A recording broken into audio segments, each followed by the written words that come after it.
The purpose of clinical teaching: to provide individualized care in a systematic as well as holistic approach. The student nurse has to develop a high technical competence skills. They have to practice various procedures by following the clinical teaching.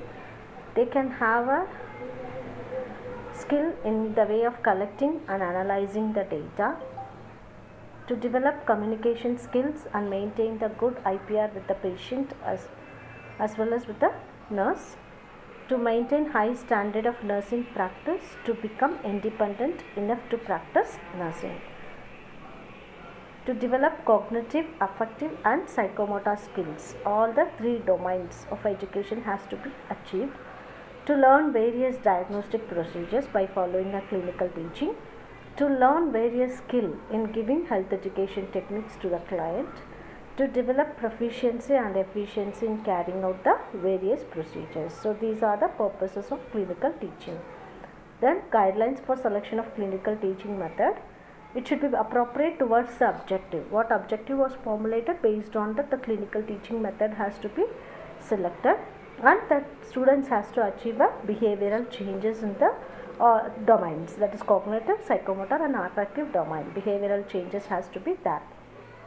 Must be in accordance with principles of learning, must be accordance with the capacity of the student, must be accordance with the availability of resources, must be in accordance with the teacher's ability to use it effectively and creatively.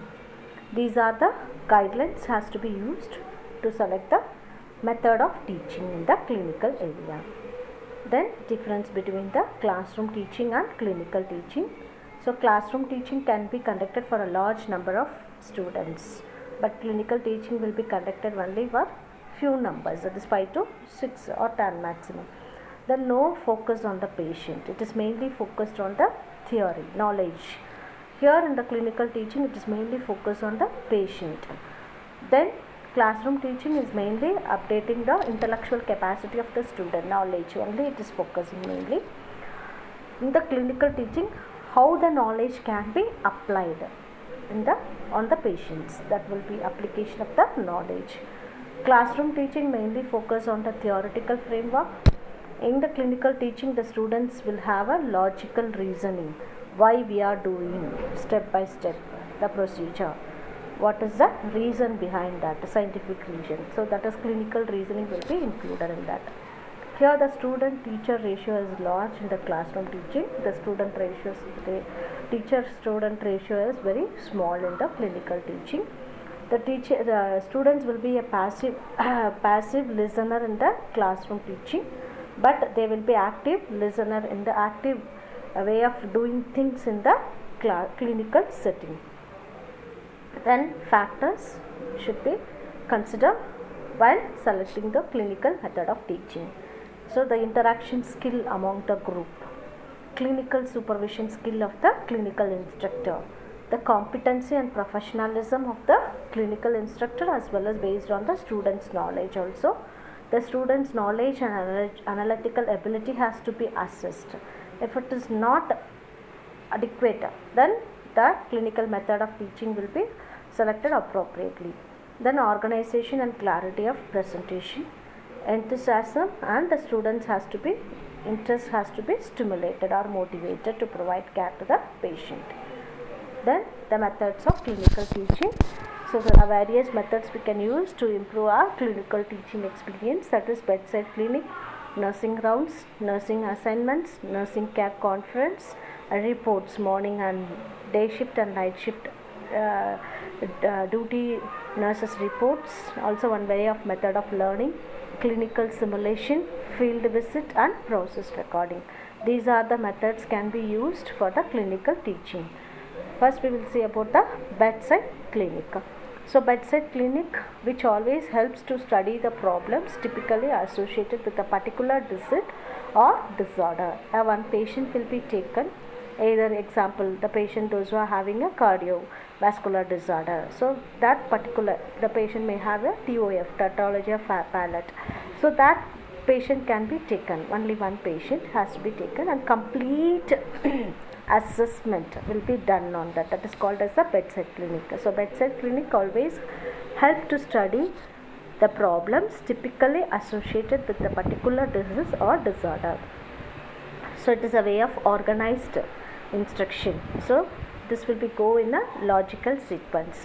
Always ensure the presence of patient, because the students has to know the difference or identify the things, what is the book picture and what is the patient picture. The comparison will be done when you are going for a bedside clinic with the presence of patient.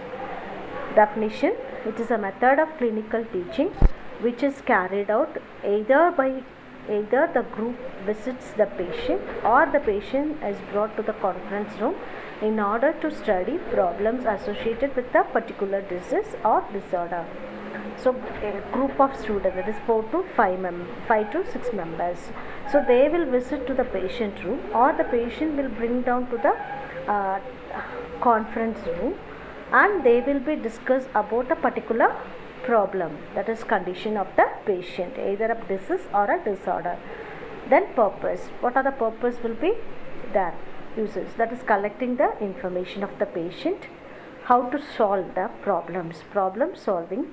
Then the individual differences, each same condition but patients will have a different complaints, so they can analyze what is the individual differences with the same disorders, and systematic way of solving the problem can be understood by going for a bedside clinic.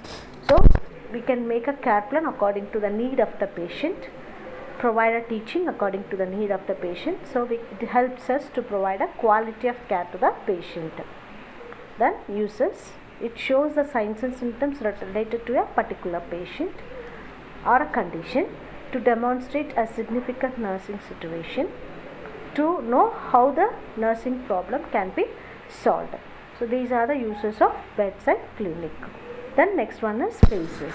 There are 3 phases are the introduction phase, patient centered discussion, and post clinic evaluation. So in the introductory phase, the student will introduce about the patient to the group.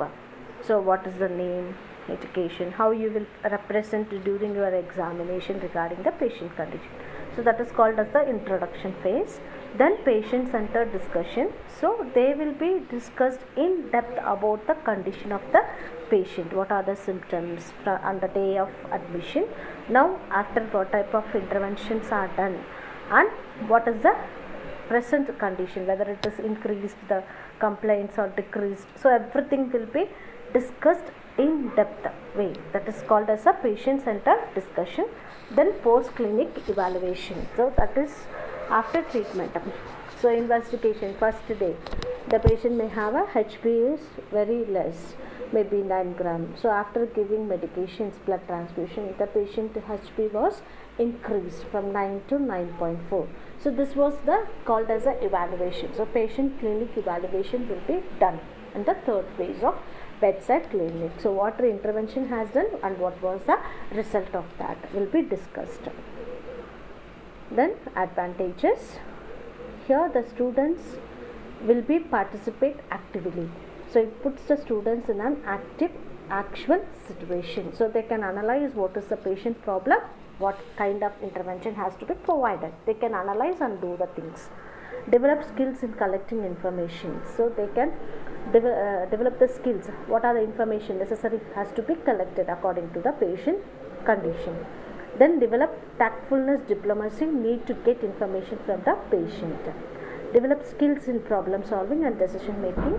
So after taking the collecting the history or taking history from the patient, we have to organize, which is the first priority has to be given to solve the problem. So problem solving and decision making as well as organizing capacity is increased. Then it helps to it permits comparison between the reality and the theoretical. So the gap between the theory and practice will be reduced when you are going for a bedside clinic. Then the disadvantages, sometimes put patient in difficult situation. So the patient is having some conditions, for example HIV positive patients. So they will be have a inferiority. when we are discussing about the patient problem.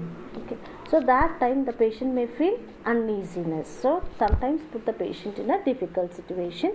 So if the student doesn't know how to collect, how to organize, so this will leads to poor standardization of evaluation. Then the narrow limits of utilization. These are the disadvantages of bedside clinic. So other methods I will take tomorrow. Thank you.